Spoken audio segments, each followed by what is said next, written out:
Hello friends, आप सभी का स्वागत है एक बार फिर से एस्ट्रो गुरु चैनल पर। मैं आपके लिए लेकर आया हूं टैरो विद कृष्णा का एक नया सेशन। और आज का जो टॉपिक मैंने चूज किया है वो है आपकी लव लाइफ में आगे क्या होने वाला है, यानी आपकी जो करंट लव लाइफ है इसका फ्यूचर क्या होगा। आपकी जो लव लाइफ है, अगर आप अभी अनमैरिड हैं या मैरिड हैं, ये दोनों पर ही रेजोनेट होगा, दोनों पर ही लागू होगा। तो आज मैंने आपके लिए जो 3 पाइल्स तैयार करी हैं, इसमें किसी कार्ड को नहीं लाया है जिसमें से आपको अलग अलग कलर के कार्ड चूज करने पड़े, बल्कि मैं आज आपके लिए 3 अलग अलग डेक्स लेकर आया हूं। पहली डेक है हेल्थ हार्मोनी, दूसरी डेक है मर्साइल और तीसरी डेक है राइडर वाइट। तो तीनों डेक्स के नाम अलग अलग शो आउट हो रहे हैं आपकी स्क्रीन पर। तो तीनों डेक्स में से जिस डेक के साथ आपको पहला जुड़ाव लगाव फील होता है, जिस डेक को आप लाइक करना चाहते हैं, और मैं थोड़ा सा इसके बारे में बता दूं, हेल्थ हार्मोनी डेक जो है ये थोड़ा इंडियन बेस्ड डेक है। राइडर वाइट से इंस्पायर है, लेकिन इसका जो मॉड्यूल है वो इंडियन पर है। मर्साइल डेक मिडवेल वेस्ट का है, ये 1700 सेंचुरी के आसपास डिजाइन की गई डेक है। और राइडर वाइट 1900 सेंचुरी के आसपास डिजाइन की गई डेक है। सबसे ज्यादा राइडर वाइट ही आजकल चलती है, लेकिन किसी भी डेक से अगर हम निकालें, ये सारे टैरो की ही डेक्स हैं, इसमें कोई भी जेन कार्ड नहीं है या ओरेकल नहीं है। तो किसी भी डेक से अगर हम यूज करते हैं तो ये सारी टैरो की ही डेक है, और इनसे उतनी ही इंफॉर्मेशन आएगी जितनी किसी भी एक डेक से आ सकती है। इसलिए किसी तरह का कंफ्यूजन ना पालें, जो आपको पहले पसंद आती है उस डेक को चूज करें, अपनी पाइल माने और उसके अकॉर्डिंग रीडिंग शुरू करें। तो आज उन लोगों का भी मैं स्वागत कर रहा हूं जो पहली बार मेरे चैनल पर जुड़े हैं। उन लोगों से मेरी रिक्वेस्ट है कि अगर आपने अभी पहली बार मेरे चैनल को देखा है तो इसे सब्सक्राइब करना ना भूलिएगा। सब्सक्राइब का बटन प्रेस करिए और साथ साथ बेल आइकन जरूर प्रेस करें, ताकि मेरे हर नए वीडियो की नोटिफिकेशन आपको मिलनी शुरू हो जाए। और वीडियोस की प्लेलिस्ट में जाकर के देखिए, पिक अ कार्ड के टॉपिक पर मैंने बहुत सारी वीडियोस बनाई हैं। आप उसके किसी भी टॉपिक को देख करके बेनिफिट उठा सकते हैं। और शुरू करने से पहले आपको बता दूं कि मैं प्रोफेशनल टैरो रीडिंग सर्विस भी प्रोवाइड करता हूं। तो अगर आप अपने लिए पर्सनल टैरो रीडिंग चाहते हैं तो स्क्रीन पर जो नंबर आ रहा है इसके ऊपर आप कांटेक्ट कर सकते हैं। मेरी टीम आपके साथ कोऑर्डिनेट करेगी मेरे साथ सेशन बुक करने के लिए। तो चलिए शुरू करते हैं और मिलते हैं आपकी पाइल में।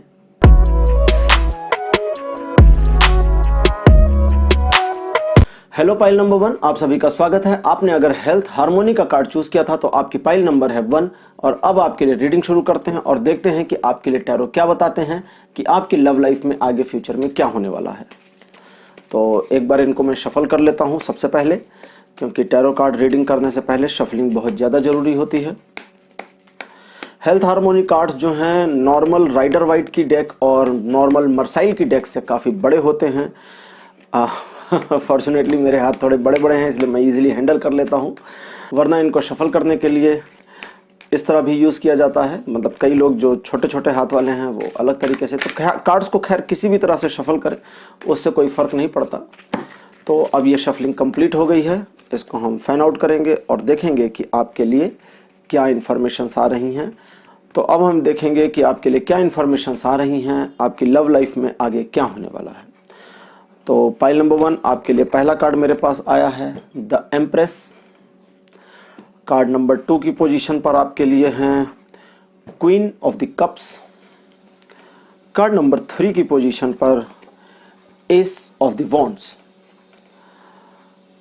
नंबर 4 कार्ड है नाइट ऑफ द पेंटिकल्स। और 5th नंबर पर आपके लिए है 7 ऑफ द पेंटिकल्स। तो आपके लिए 5 कार्ड्स आ चुके हैं, और इन 5 कार्ड से मैं देखता हूं कि अब आपके लिए क्या आ रहा है, आपकी लव लाइफ का फ्यूचर क्या है, आपके लिए क्या क्या होने वाला है। The empress, queen of the cups, S of wands, night of king of pentacles और 7 ऑफ द पेंटिकल्स। कार्ड बड़े अच्छे आए हैं, लेकिन ये सारे के सारे कार्ड आए हैं माइनर अरकाना ग्रुप से। एक भी कार्ड मेजर ग्रुप का नहीं है, लेकिन इंफॉर्मेशन अच्छी है। तो पाइल नंबर 1, आपकी जो लव लाइफ है उसमें काफी चीजें बैलेंस चल रही हैं। आप दोनों का ही एक दूसरे के प्रति लगाव बहुत अच्छा रहा है, चीजें आपके फेवर में रही हैं। यहां मैं एक चीज और बता दूं कि अगर आप नो कनेक्शन की कंडीशन में या नो कॉन्टेक्ट की कंडीशन में हैं तो ये रीडिंग आपके साथ रेजोनेट होने की संभावना बहुत ही कम रहेगी। ये उनके लिए है जो अभी एक रिलेशनशिप में कंटिन्यू कर रहे हैं, और फ्यूचर उनका क्या है ये चीज मैं आज देखूंगा। तो करंट में आपकी सिचुएशन काफी सही सलामत चल रही है, बढ़िया चल रही है।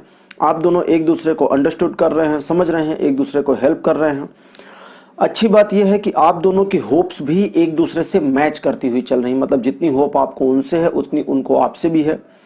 करंट पोजीशन में आप एक स्टेबिलिटी के मोमेंट को बरकरार रखना चाहते हैं कि आपके बीच का ये प्यार जो है ये आगे तक स्प्रेड होता रहे, और फ्यूचर में भी चीज़ें ऐसी ही हो रही हैं। लेकिन फ्यूचर में जो चीज़ें चेंज हो रही हैं उसमें आपके इन्वेस्टमेंट के बेसिस पर ही चीज़ें चेंज हो रही हैं, यानी अपनी लव लाइफ में आप जितना इन्वेस्ट करेंगे उतना ही बेनिफिट पाएंगे। लॉयल्टी, ट्रस्ट और अपनी ओर से कमिटमेंट जितना अच्छा रखेंगे, चीज़ें उतनी आपके फेवर में आएंगी। एक चीज़ और समझ लें कि आप अपनी लव लाइफ में, जैसे अगर आप अनमैरिड हैं और अपनी लव लाइफ को एक मुकाम तक ले जाना चाहते हैं, एक रिलेशन तक ले जाना चाहते हैं, जैसा कि पिछले कुछ समय में आप प्रयास कर रहे थे, कुछ चीज़ों के लिए आपने प्रैक्टिस भी करी, लेकिन अपनी प्रैक्टिस के बाद आप थोड़ा सा रुक गए, स्थिर हो गए, शिथिल हो गए, यानी कि थोड़ा सा पॉजमेंट आ गया, और इसके बावजूद आप अभी भी होप में हैं कि चीज़ें आपके फेवर में आएंगी, तो यकीनन चीज़ें आपके फेवर में आएंगी। लेकिन आपको इस चीज़ का भी ध्यान रखना होगा कि चीज़ें आपके फेवर में सिर्फ उस कंडीशन में आएंगी जब आप सिचुएशन से हटने की बजाय डटकर उसका सामना करेंगे। मतलब कहने का कि अगर आपने अपने रिलेशन को एक ऐसी पोजीशन पर ले जाने की योजना बनाई है, जैसे मान लेते हैं कि आपने मैरिज करने की योजना बनाई अपने पार्टनर के साथ में, तो शुरुआत में आपको थोड़ी मेहनत करनी होगी, और ये मेहनत, ये जो इश्यूज आएंगे ये फैमिली की ओर से आ सकते हैं।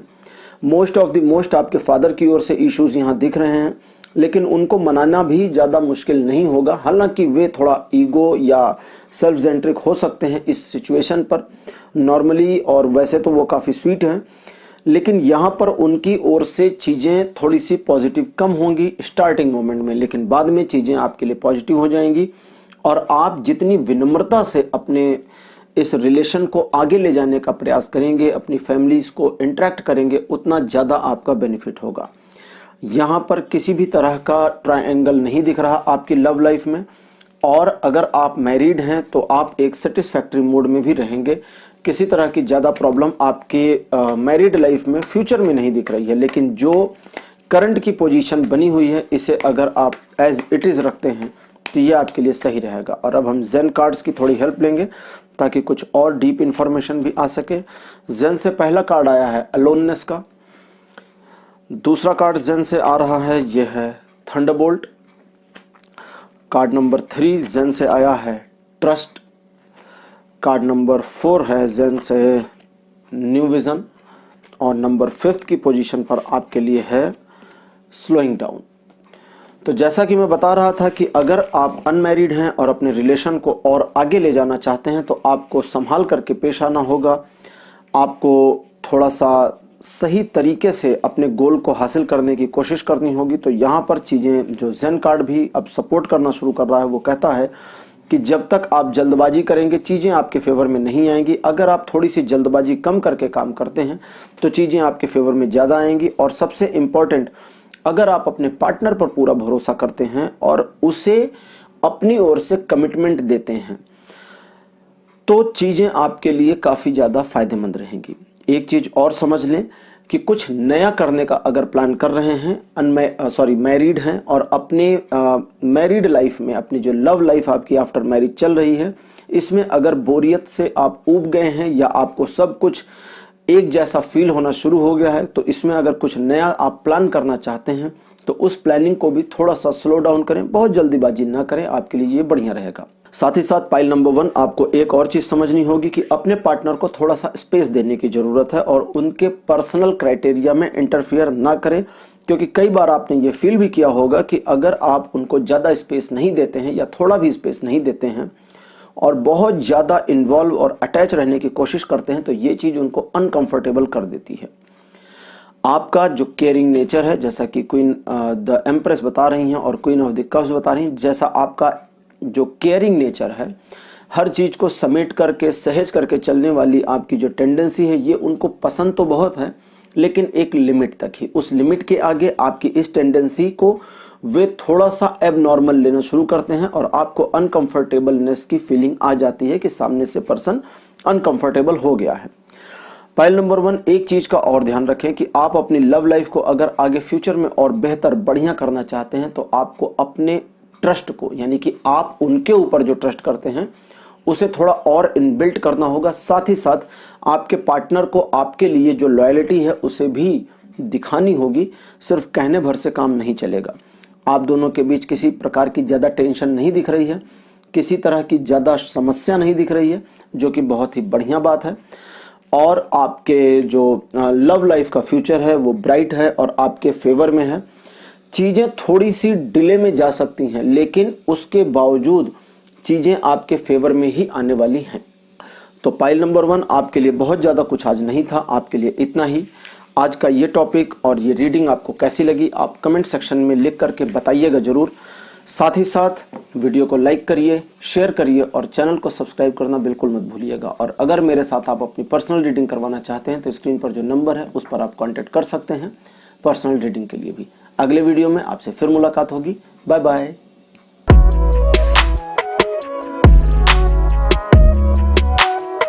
हेलो पाइल नंबर 2, आप सभी का स्वागत है। आपने अगर मर्साइल डेक चूज किया था तो अब आपके लिए रीडिंग शुरू करूंगा और देखते हैं कि मर्साइल डेक आपके लिए क्या इन्फॉर्मेशन लेकर आए हैं। मर्साइल डेक के बारे में जो लोग नहीं जानते उनको बता दूं, हालांकि राइडर वाइट की डेक काफ़ी फेमस है, लेकिन मर्साइल डेक अपने आप में बहुत ज़्यादा फेमस है। इसके कार्ड से बहुत ज़्यादा एक्यूरेसी आती है। इसके कार्ड्स को यूज़ करने में सिर्फ एक प्रॉब्लम है और वो ये कि ये डेक राइडर वाइट की तरह यूजर फ्रेंडली बिल्कुल भी नहीं है। तो जो बिगिनर रीडर्स हैं वो इससे रीड नहीं कर सकते, उनको इससे इंफॉर्मेशन बिल्कुल भी नहीं आती। इससे उनको सिर्फ उतना ही पता चलता है जो हर कार्ड की मीनिंग बुक में दी है। तो अगर उनको वो चीज़ें पूरी मेमोराइज्ड हैं, पूरी बुक उनको याद है, काफ़ी मुश्किल काम है ये, लेकिन अगर उनको ये याद है तो वो मर्साइल डेक से रीड कर सकते हैं। मतलब जो मेमोरी है उसको आपको बता सकते हैं। अदरवाइज काफ़ी एक्सपीरियंस होना चाहिए और काफ़ी सारी कनेक्टिविटी कार्ड से, मतलब मर्साइल डेक की भी कनेक्टिविटी होनी चाहिए रीडर के साथ में, तभी इससे रीडिंग पॉसिबल है। और सबसे इम्पॉर्टेंट कि मर्साइल डेक ने रीडर को अपने ऊपर अगर कमांड दिया है तभी रीडर इससे सही रीड कर सकता है। तो ठीक है, मर्साइल डेक से मैं अब आपके लिए रीडिंग शुरू कर रहा हूं और देखता हूं कि ये आपकी लव लाइफ के बारे में क्या इन्फॉर्मेशन देते हैं। आप मैरिड हैं या नहीं मैरिड हैं, दोनों ही कंडीशन में आपकी प्रेजेंट लाइफ के अकॉर्डिंग फ्यूचर में आपके क्या होने वाला है। तो मर्साइल डेक का जो पहला कार्ड मेरे पास आया है ये है द एम्प्रेस। कार्ड नंबर 2 की पोजीशन पर मेरे पास है 3 ऑफ द कॉइंस। अब ये जो 3 ऑफ द कॉइंस है, इसको अगर ध्यान से देखें तो इसमें केवल 3 कॉइंस ही बने हैं, बाकी कोई इमेज नहीं दी है कि ये कॉइंस का पर्पस क्या है। जैसे राइडर वाइट की डेक में पर्पस भी रहता है, तो इसलिए बिगनर्स को मुश्किल हो जाती है। थर्ड कार्ड मेरे पास जो अब आ रहा है मर्साइल डेक से, ये है 9 of the cups. Card number 4 है 2 ऑफ द कप्स और नंबर 5 पर आपके लिए आ गया है किंग ऑफ द वॉन्ड्स। बहुत बढ़िया कार्ड्स आए हैं, बड़ी मजेदार इंटरप्रिटेशन आनी शुरू।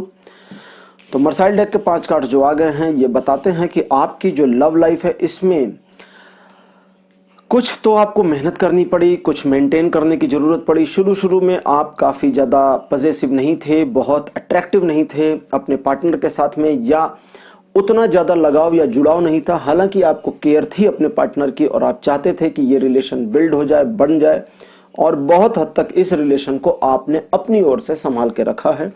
साथ ही साथ आप इस रिलेशन में एक सेटिस्फैक्टरी मोड में भी थे, मतलब पास्ट की बात बता रहा हूं, सेटिस्फैक्टरी मोड में थे कि एडजस्टमेंट ठीक है, सब कुछ सही चल रहा है और हर चीज आपके फेवर में है। करंट जो सिचुएशन है अभी आप काफी फुलफिल और खुश हैं। अगर आप मैरिड हैं तो आप अपने पार्टनर के साथ में अच्छा फील करते होंगे और आपको लगता होगा कि फ्यूचर में आपकी चीजें आपके पार्टनर के साथ बेहतर ही रहेंगी। लेकिन अगर आप एक अनमैरिड रिलेशनशिप में हैं तो भी इस समय आप दोनों एक दूसरे के लिए काफी ज्यादा अच्छे से पेश भी आ रहे होंगे और एक दूसरे को अच्छे से समझ भी रहे होंगे। यहाँ एक चीज और बता दूं कि अगर आप नो कनेक्शन या ब्लॉक की कंडीशन में हैं तो ये रीडिंग आपसे रेजोनेट नहीं करेगी। ये सिर्फ उनके साथ रेजोनेट करेगी जिनका कनेक्शन अभी भी पार्टनर के साथ बना हुआ है। दोनों एक कपल की तरह से मैरिड या अनमैरिड रहते हैं मतलब साथ रहना जरूरी नहीं है, मतलब दोनों एक दूसरे का मान के चलते हैं, तो उनके साथ ये मैनेज रेजोनेट करेगी। अच्छा, मैं प्रेजेंट की बात कर रहा था, तो करंट सिचुएशन में आप फुलफिल हैं। आपको लगता है कि आपकी लव लाइफ में कोई इशू नहीं है और फ्यूचर में भी कोई इशू नहीं रहेगा, जो कि आपका सोचना बिल्कुल सही है। फ्यूचर में चीजें आपके फेवर में आ रही हैं, सोसाइटी में आपकी रिस्पेक्ट बढ़ रही है, फैमिली में आपकी रिस्पेक्ट बढ़ रही है अगर आप एक अनमैरिड कपल हैं और अपनी इस रिलेशन को आगे मैरिज तक ले जाना चाहते हैं तो ये जाने के भी वहाँ मैरिज तक पहुँचने के बहुत बढ़िया संयोग बने हुए हैं। चीज़ें आपके फेवर में रहेंगी। आपकी फैमिली के वो मेंबर्स जिनको लेकर के आप ज़्यादा डरे हुए हैं कि वो एग्री करेंगे या नहीं, सबसे पहले वही एग्री करेंगे आपको सरप्राइज करते हुए। लेकिन इस चीज़ का भी ध्यान रखना होगा कि आप अपनी डिग्निटी में रहें, आपकी सेल्फ रिस्पेक्ट बनी रहे और ग्रेस के साथ अपनी बातों को रिप्रेजेंट करें। और अगर आप एक मैरिड कपल हैं तो आपको चाहिए कि आप एडजस्टमेंट की बजाय फुलफिलमेंट, कमिटमेंट और एक दूसरे को इक्वल पार्टनरशिप में ज़्यादा ध्यान दें। यानी कि चीज़ें अगर जैसे पहले आप एडजस्ट करके चल रहे थे, चीज़ें आपके फेवर में तो थी, लेकिन अभी वर्तमान में आप दोनों एक दूसरे को इक्वल सपोर्ट कर रहे हैं और इससे चीज़ें पहले से ज़्यादा बेहतर हो गई हैं। यानी कंपेयर अगर पुरानी चीज़ों से करें तो उस समय आपको लगता था कि अब इससे ज़्यादा अच्छा क्या होगा, जो है बिल्कुल सही है, लेकिन अभी का जो सिनेरियो है ये और बेहतर है पहले वाले से। इस चीज़ का भी यहाँ पर इंडिकेशन आ रहा है कि आपके रिलेशनशिप में जब जब भी फॉल्स आए हैं, जब जब भी कुछ गिरावट आई है, आप दोनों ने मिल करके उसे मेंटेन किया है, एक दूसरे को हेल्प करी है और उसे मेंटेन करके ठीक करने का काम भी किया है। फ्यूचर में आपके लिए चीज़ें बेहतर हैं, किसी प्रकार की ज़्यादा प्रॉब्लम नहीं आ रही है। आपकी लव लाइफ में सब कुछ स्मूथली चलने वाला है। और ज़ेन कार्ड से इसके बारे में मैं और जानूंगा। पहला कार्ड आया है द मेजर का। कार्ड नंबर 2 आपके लिए आया हुआ है द ड्रीम। और कार्ड नंबर 3 आपके लिए आया हुआ है द क्रिएटर। नंबर 4 आपके लिए आया हुआ है प्लेफुलनेस। और नंबर 5 पर आपके लिए है गिल्ट। अब इसको समझें, ज़ेन कार्ड्स ने कुछ अलग इन्फॉर्मेशन दी है जो मर्साइल डेक की इन्फॉर्मेशन से रेजोनेट होते हुए थोड़ी सी डिफर जा रही है। यानी कि मर्साइल डेक ने आपके बारे में सारी अच्छी अच्छी बातें बताई, लेकिन कुछ आपके दिल की गहराइयों के राज लेकर के ज़ेन कार्ड्स आ गए हैं जो बताते हैं कि सब कुछ ठीक है, सब कुछ बढ़िया है, लेकिन फिर भी फ्यूचर को लेकर के एक डर आपके मन में लगातार बना हुआ है। और ये डर बनने के रीज़न ये है कि पहले भी चीज़ें कई बार आपकी पकड़ से बाहर चली गई थी। ये आपकी लव लाइफ की बात नहीं कर रहा हूँ जो बाहर चली गई थी चीज़ें, वो आपकी लाइफ की बात हो रही है कि आपकी लाइफ में ऐसा कई बार हो चुका है, कई मोमेंट्स आ चुके हैं जब खुशियाँ आती हैं तो उसी समय चीज़ें पकड़ से बाहर चली जाती हैं। इसलिए वर्तमान सिचुएशन से आप थोड़ा सा डरे हुए हैं। आपको अपने आप को इस डर से बाहर निकालने की बहुत ज़्यादा ज़रूरत है। ऐसा कुछ होने नहीं जा रहा है, लेकिन आपका जो डर है वो थोड़ा थोड़ा आप पर हावी हो रहा है। तो ये तो पहले समझ लें कि ये कंटिन्यू नहीं होगा डर, लेकिन ये जो हावी हो रहा है इससे आपको ही स्वयं निकलना होगा। दूसरी चीज़, आप अपनी लव लाइफ को लेकर के एक ऐसी पोजीशन में थे जहां पर, जैसा मैंने पहले बताया था, आप काफ़ी सेटिस्फाइड थे, लेकिन अब आपकी लव लाइफ स्पिरिचुअलिटी के लेवल की ओर मूव कर रही है। स्पिरिचुअलिटी का लेवल की ओर मूव करने का मतलब ये नहीं कि आप दोनों ब्रह्मचारी होने वाले हैं और सन्यास ले लेंगे इसकी मीनिंग ये है कि आप दोनों एक दूसरे को अब गहराइयों से समझना शुरू करेंगे, और जब गहराइयों से समझना शुरू करेंगे तो एक दूसरे की टेरिटरी में इंटरफियर भी होगा। जैसे वो कहते हैं ना कि तुम मेरे दिल में रहते हो। अब ये तो मूवीज के डायलॉग होते हैं, तुम दिल में रहते हो, लेकिन सोचिए कोई अगर आपके दिल में रहे तो वो आपके दिल के सारे राज जान लेगा और या जान लेगी, और आपके दिल में एक्चुअली क्या क्या क्या पकता है उसको सब पता हो जाएगा। और जब ये सब पता हो जाएगा तो फिर थोड़ी सी मुश्किल तो होगी। तो आप दोनों के बीच की कनेक्टिविटी फ्यूचर में ऐसी होने वाली भी है जहां आप एक दूसरे के दिल में रहना थोड़ा थोड़ा स्लाइड शुरू करेंगे, और उस स्लाइडिंग और उस थोड़े थोड़े शुरू होने के बाद आप दोनों एक दूसरे के बारे में ऐसी फीलिंग्स करेंगे जो आपको थोड़ा सा परेशान करेगी। उस समय आपको ये समझना होगा कि हकीकत और सोचने दोनों में बहुत बड़ा फर्क होता है। तो जो आप सोचते हैं जरूरी नहीं वैसा हो। ये छोटी सी निगेटिव वाइब है जो आपको फ्यूचर में आने वाली है, और इसके लिए आपको अपने माइंड को ज़्यादा प्रेशराइज करने की ज़रूरत नहीं है। फ्यूचर में सब कुछ आपके बेहतरी के लिए आ रहा है, लेकिन ये एक माइनर सी चीज़ जो आपके लिए थोड़ी प्रॉब्लमेटिक है, इस पर अगर आप फोकस नहीं करते हैं तो ये प्रॉब्लम बड़ी भी बन सकती है। पाइल नंबर 2, आपको इस चीज़ का ध्यान रखना चाहिए कि आप दोनों जितना जॉली नेचर रखेंगे, जितना एक दूसरे के साथ तालमेल बिठा करके, एक दूसरे को समझ करके, एक दूसरे की भावनाओं का सम्मान करके आगे बढ़ेंगे, उतना ज़्यादा आपकी लव लाइफ में चीज़ें बेहतर होंगी। अगर आप एक हस्बैंड वाइफ रिलेशनशिप में हैं तो भी ये सिस्टम, ये नियम आप पर लागू होता है। यहाँ हालांकि आपके जो हस्बैंड या आपकी वाइफ वर्किंग हैं, उनके साथ आपको और ज़्यादा तालमेल बिठाने की ज़रूरत पड़ेगी, उनके वर्क लाइफ या वर्किंग आवर के अकॉर्डिंग। अगर आप ऐसा नहीं करते हैं तो छोटे मोटे से क्लैशेस फ्यूचर में हो सकते हैं, लेकिन अभी की जो कंडीशन है अकॉर्डिंग टू दैट आप दोनों म्यूचुअल अंडरस्टैंडिंग के साथ अगर फ्यूचर को प्लान करते हैं, मैरिड हैं या अनमैरिड हैं, तो उस कंडीशन में चीजें आपके लिए बेहतर होंगी। बस आपको अपने माइंड में उन चीजों को लाने से बचना होगा जिन्हें आप जानते हैं कि एक्चुअली लाने की जरूरत नहीं है, क्योंकि उनका कोई अस्तित्व नहीं है, लेकिन चीजें आ जाती हैं और आप कभी कभी उसमें फंस जाते हैं। तो वहां से बचिए। बाकी किसी प्रकार की समस्या पाइल नंबर 2 आपके लिए नहीं है। और पाइल नंबर 2 आपके लिए आज की रीडिंग को यहीं क्लोज करते हैं। आपको आज का वीडियो कैसा लगा कमेंट सेक्शन में लिख करके जरूर बताइएगा। अगले वीडियो में आपके लिए एक नया टॉपिक लेकर आऊंगा। और चलते चलते अगर आप पहली बार मेरे साथ जुड़े हैं तो चैनल को सब्सक्राइब करिए, वीडियो को लाइक करिए, शेयर करिए। और हाँ, अगर आप मेरे साथ अपना पर्सनल सेशन चाहते हैं तो स्क्रीन पर जो नंबर आ रहा है इसके ऊपर आप कांटेक्ट करके मेरे साथ पर्सनल बुकिंग भी ले सकते हैं। तो पाइल नंबर 2 अगले वीडियो में आपसे फिर मुलाकात होगी। तब तक के लिए बाय बाय।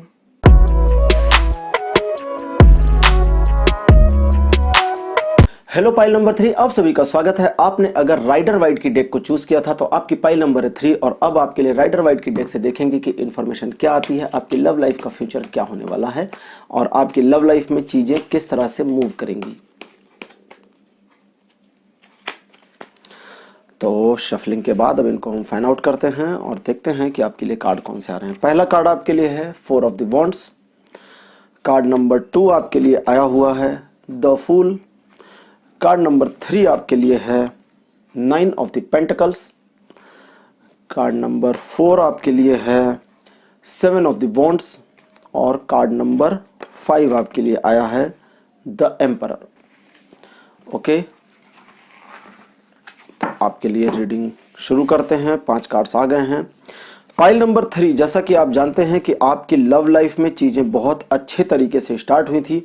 अगर आपने एक लव मैरिज करी थी या अरेंज मैरिज करी थी, सबसे पहले यहीं से शुरू करते हैं। मतलब आपकी जब शादी हुई थी तो वहां से चीजें इतनी बढ़िया मूव हो रही थी कि आपको लगा था कि सब कुछ बहुत बढ़िया होने वाला है। फिर आपने एक दूसरे के ऊपर ट्रस्ट बढ़ाना शुरू किया। शादी के बाद आपके ट्रस्ट में बहुत ज्यादा परिवर्तन आया। यानी अगर आप एक लव रिलेशनशिप से मैरिज में आए थे तो मैरिज से पहले वाला जो रिलेशन था उसमें और मैरिज के बाद वाला जो रिलेशन है उसमें दोनों में बहुत बड़ा अंतर आया। आपने अपने पार्टनर के ऊपर और ज्यादा ट्रस्ट करना शुरू कर दिया, जो कि बहुत बढ़िया बात है। और अगर आपने एक अरेंज मैरिज किया है तो आपकी मैरिज के बाद आपका ट्रस्ट आपके पार्टनर के ऊपर दिन पर दिन बढ़ता गया। कुछ लोगों के साथ ऐसा भी हुआ है जिनका ट्रस्ट आफ्टर मैरिज थोड़ा कम होना शुरू हुआ था, लेकिन उसके बाद चीजें ऐसी बदली, परिस्थितियां ऐसी बदली कि आपने अपने पार्टनर के ऊपर उतना गहरा ट्रस्ट तो नहीं लेकिन ट्रस्ट कर ही लिया है, क्योंकि आपको पता है कि आपका पार्टनर आपके लिए लॉयल है, आपके लिए लोगों से भी भिड़ता है, लोगों से लड़ता भी है और आपके सम्मान की सुरक्षा करता है या करती है। तो करंट सिचुएशन एक तरह की अभी इस तरह भी बनी हुई है कि आप दोनों थोड़ा सा मामूली सा तनाव में भी हैं। एक दूसरे के साथ चीजों को एडजस्ट करने की कोशिश कर रहे हैं, लेकिन थोड़ा सा यहां मुझे ऐसा भी दिख रहा है वैंड ऑफ 7 जो है 7 ऑफ द वॉन्ड्स, ये बताते हैं कि करंट पोजीशन आपकी लव लाइफ में जो बनी हुई है उसमें आप दोनों एक दूसरे के ऊपर अपना वर्चस्व स्थापित करने की कोशिश कर रहे हैं, एक्चुअली में जिसकी कोई जरूरत नहीं है, क्योंकि फ्यूचर में आप दोनों की इक्वल पार्टनरशिप ही आपको आगे ले जाएगी। अगर आप इक्वल पार्टनरशिप में नहीं जाते हैं तो चीजें आपके लिए थोड़ी कॉम्प्लिकेटेड होंगी। ट्रस्ट का जो मामला आपका मैंने बताया कि आपका आपके पार्टनर के ऊपर ट्रस्ट बढ़ा है, इसी तरह से आपके पार्टनर का भी आपके ऊपर भी ट्रस्ट बढ़ा था, लेकिन चीजें इस तरह से मूव होनी शुरू हो रही हैं वर्तमान में जिसमें ट्रस्ट के गिरने की संभावना बन सकती है। अतः अपने आप को थोड़ा सा आप कंसंट्रेट करें कि आप अपने पार्टनर के साथ अपने ईगोस को क्लैश होने से कैसे बचाएंगे। साथ ही साथ आप दोनों अपने आप को और एक स्टेप अगर आगे ले जाना चाहते हैं तो आपको थोड़ा मैच्योर पर्सन्स की तरह से बिहेव करना होगा। जैसे बीच में आप लोग काफी मैच्योर हो गए थे, लेकिन वर्तमान में बचपना फिर से दिखना शुरू हो गया है और फ्यूचर में मैच्योरिटी लेवल फिर से अप होना चाहिए आप दोनों का, तभी कोई बात बनेगी। अब जेन कार्ड की हेल्प लेंगे और देखेंगे कि कुछ डीप इंफॉर्मेशन अगर आपके लिए आती है तो वो क्या है, साथ ही साथ आपके लिए गाइडेंस क्या आती है जेन कार्ड से, इसको भी देखने की कोशिश करेंगे। जेन कार्ड्स को शफलिंग अभी और चाहिए, वो फैन आउट नहीं होना चाहते, इसलिए शफलिंग और और अब लग रहा है कि इनकी शफलिंग कंप्लीट हो गई है, क्योंकि ये अब डिस्टर्ब नहीं कर रहे हैं। ठीक है, पहला कार्ड आपके लिए नोथिंगनेस, कुछ भी नहीं। इस नाम मतलब इस कार्ड का नाम है ये नोथिंगनेस, इसका नाम ऐसा है और इसमें कोई इमेज नहीं बनी है। दूसरा कार्ड आपके लिए मिजर, कार्ड नंबर 3 आपके लिए आया है अबेंडेंस। अबेंडेंस का कार्ड ठीक card number 9 of the pentacles के अपोजिट में आया है, यानी कि कार्ड नंबर 9 भी एक तरह के अबेंडेंस को दिखाते हैं, तो कार्ड नंबर 9 के अपोजिट में आना इसका मतलब एक तरीके से काफी तालमेल बढ़िया बन गया है। चौथा कार्ड आया है बियॉन्ड इल्यूशन, यानी कि आपकी कल्पना से थोड़ा बाहर की चीजें। और लास्ट कार्ड ही बताएगा कि अब क्या करना है, वो है मोरालिटी। जैसा कि मैं बता रहा था कि फ्यूचर में आप दोनों को थोड़ा सा और मेच्योर होने की, मेच्योर बिहेव करने की जरूरत है। तो मोरालिटी का कार्ड यही बताता है कि अगर आपके बिहेव में, आपके एक दूसरे के साथ जो आपकी तालमेल है उसमें अगर मेच्योरिटी का लेवल इंप्रूव नहीं होता तो चीजें आपके लिए फायदेमंद नहीं होगी। एक चीज और समझें, और वो ये कि आप दोनों जब अच्छे मूड में होते हैं या खुश रहते हैं तो उस खुशी को एंजॉय करने की कोशिश करें। उस खुशी में इस चीज को खोजने की कोशिश करनी बंद कर दें कि कहीं कोई गलती तो नहीं हुई है या ये ज्यादा समय तक तो नहीं टिकेगी, मतलब ये खत्म कब होगी इसके बारे में सोचना छोड़ दें। दूसरे पर्सन की गलती या दूसरे पर्सन को कुछ ज्ञान देने की कोशिश करना छोड़ करके उस मोमेंट को एंजॉय करने की कोशिश करें, उस मोमेंट में जिए। इसको ऐसे समझाता हूं, पास्ट तो बीत गया है, फ्यूचर का अभी कुछ पता नहीं है, अब बचा प्रेजेंट, और प्रेजेंट अभी इसी समय है जब आप ये रीडिंग मेरे साथ देख रहे हैं, सुन रहे हैं। तो इस मोमेंट में आपको क्या करना है, अभी आप जैसे रीडिंग सुन रहे हैं अपने फोन पर या सिस्टम पर, जहां पर भी, तो आप इस मोमेंट में रीडिंग पर ही कंसंट्रेट कर रहे हैं, दूसरी चीजों पर फोकस नहीं जा रहा है। तो बिल्कुल आपको अपने लवर के साथ ऐसे ही करना है। जब आप उसके साथ रहें तो उस मोमेंट में जिए, उस मोमेंट में रहने का आपको काफी फायदा मिलेगा। आपके अंदर कुछ ठहराव भी आएगा जो मैच्योरिटी के लेवल को बढ़ाएगा, साथ ही साथ आपके अंदर जो हलचल है वो भी थमने की कोशिश करेगी, नाम लेगी। एक चीज का और ध्यान रखें कि आवश्यकता से अधिक की चाह रखने की कोशिश ना करें। ओवर किसी चीज की भी रखना थोड़ा सा नुकसानदेह होता है, जिसको कहते हैं हिंदी में अतिरेकता, फायदेमंद नहीं होती।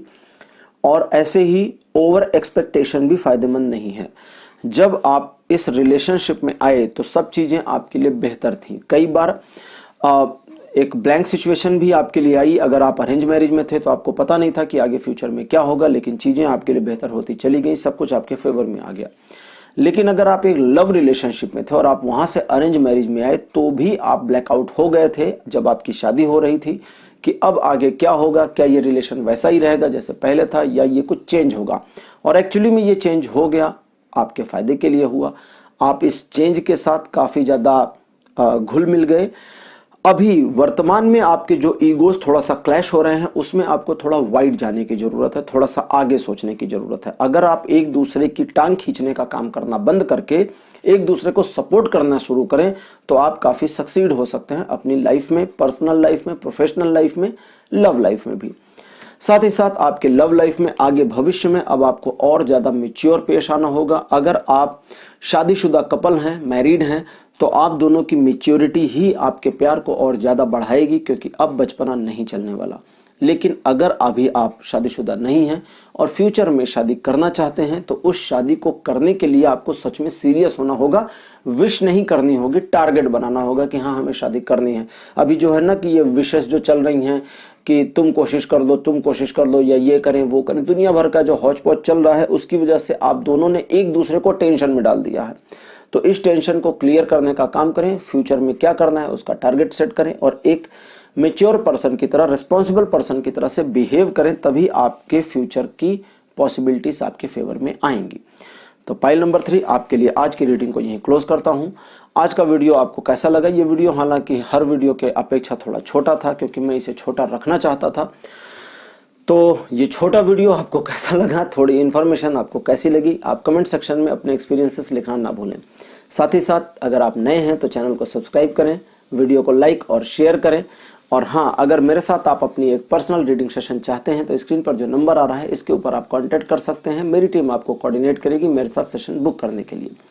तो दोस्तों, अगले वीडियो में आपसे फिर मुलाकात होगी एक नए टॉपिक के साथ। आज के लिए इतना ही।